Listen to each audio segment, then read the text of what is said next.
24 heures après la disparition d'une adolescente à Saint-Brice, dans le sud de la Mayenne, le mystère reste entier.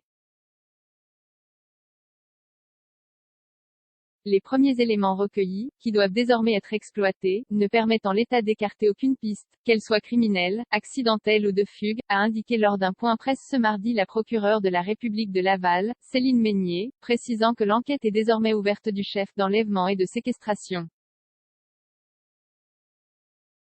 La disparition de la jeune fille, signalée lundi vers 18h40 par ses parents, a immédiatement été prise au sérieux par la gendarmerie.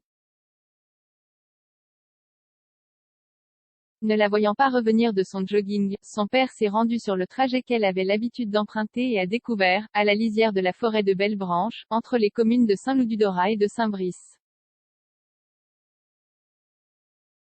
Sur place, il a découvert des éléments personnels lui appartenant, notamment un téléphone portable et des écouteurs, actuellement en cours d'expertise.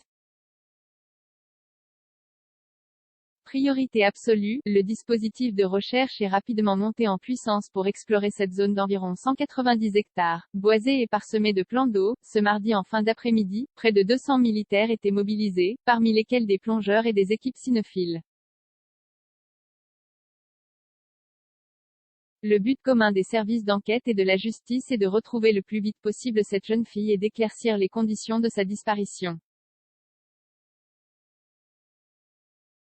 Mettre fin à l'inquiétude de ses proches et lui apporter les secours qui lui sont éventuellement nécessaires est une priorité absolue, a insisté la procureure, qui a décrit une adolescente, insérée, sportive, poursuivant ses études dans un lycée de la région.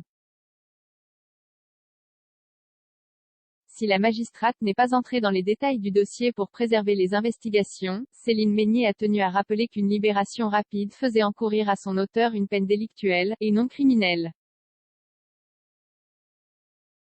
Elle a enfin confirmé qu'un homme en état d'ébriété avait été interpellé dès lundi soir et se trouvait encore en garde à vue ce soir dans le but notamment, d'éclaircir son emploi du temps. Ce dernier aurait notamment été interpellé après plusieurs appels à la gendarmerie pour s'enquérir de l'avancement de l'enquête. 78 commentaires 610 partages partagés sur Messenger partagés sur Facebook partagés sur Twitter partagés sur Flipboard partagés sur Pinterest partagés sur LinkedIn envoyé par mail sauvegarder une faute. Imprimé.